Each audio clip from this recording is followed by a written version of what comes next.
கத்தோலிக்க கிறிஸ்தவர்களுக்கு மட்டுமல்லாது உலக மக்கள் அனைவருக்காகவும் அவரின் வாழ்வும் அவரது கருத்துக்களும் அமைந்திருந்தன என்பதை நாம் அறிகிறோம். ஒவ்வொரு நாளும் புனித மார்த்தா இல்லத்தில் உள்ள சிற்றாலயத்திலே அவர் திருப்பலி நிறைவேற்றுவது வழக்கம். 2013ஆம் ஆண்டு மே மாதம் 3ஆம் தேதி அவர் ஆற்றிய திருப்பலியிலே கிறிஸ்தவ நம்பிக்கையை பற்றி அவர் இவ்வாறு பகிர்ந்து கொள்கிறார். நம்பிக்கை என்றால் என்ன, அது எங்கிருந்து வருகிறது என்பதை பற்றி சிந்திக்கும் திருத்தந்தை அவர்கள் புனித பவுலடியார் தீமோத்தேயுவுக்கு எழுதிய 2ஆம் திருமுகத்திலே 1வது பிரிவு 5வது சொற்றொடரை குறிப்பிடுகிறார். வெளிவேடமற்ற உன் நம்பிக்கையை நான் அறிகிறேன்.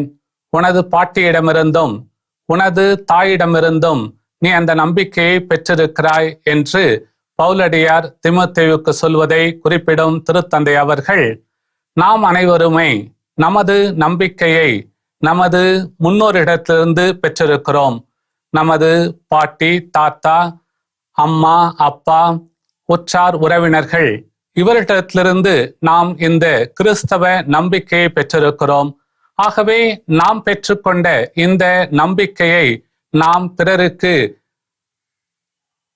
கொடுக்க வேண்டும் என்பதை திருத்தந்தை வலியுறுத்துகிறார். பிரியமானவர்களே, திருத்தந்தை அவர்களை நாம் நமது வீடுகளில் படமாக வைப்பதோடு மட்டுமன்றி அவரது வாழ்வை பாடமாக ஏற்போம். அவர் கொண்டிருந்த இறை நம்பிக்கையும் அவர் கொண்டிருந்த அந்த இறை வேண்டலும் நம் வாழ்வின் அங்கங்களாக மாறட்டும். இவ்வாறு தொடர்ந்து அவரது ஆன்ம ஈடேற்றத்திற்காக ஜெபிக்கிற வேளையில் அவரது வாழ்வை நாமும் ஏற்று நற்செய்தியின் தூதுவர்களாக வாழ முற்படுவோம்.